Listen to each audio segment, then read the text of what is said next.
Have you ever wondered what it would be like to get away from it all and live like your rural Irish ancestors did in the 1800s? Well, there's a way to do just that.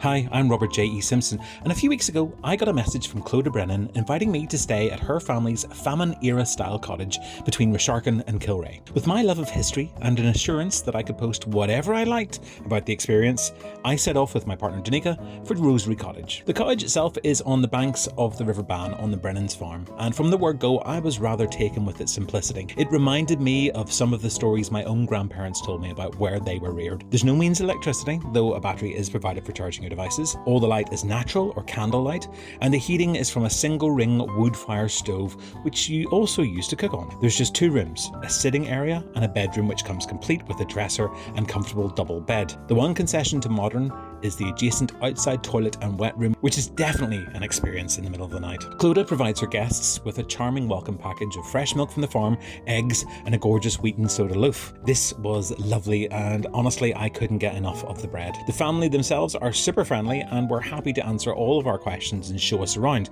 It's a working dairy farm, so the tour of that was really insightful, but definitely not for everyone as it's not a free range farm. There's also some lovely walks available around the property. The woods behind the cottage have been kitted out for the spiritually minded with the Stations of the Cross, which I thought was a rather nice personal touch from the family. Ancient burials were discovered in the area in the 1940s in an adjacent field, and there are stories of Druids once worshipping around here, though there's little evidence of that to see presently. A walk further down the farm will take you to the remains of a World War II pillbox in remarkably good condition. We were there for just the one night, but I'd recommend trying to do a couple of nights there if you can. We'd brought stuff with us for entertainment, but the change of pace meant that we actually switched off, shared a bottle of wine and chatted as the sun went down. If you are tempted, just be prepared for that total change of pace.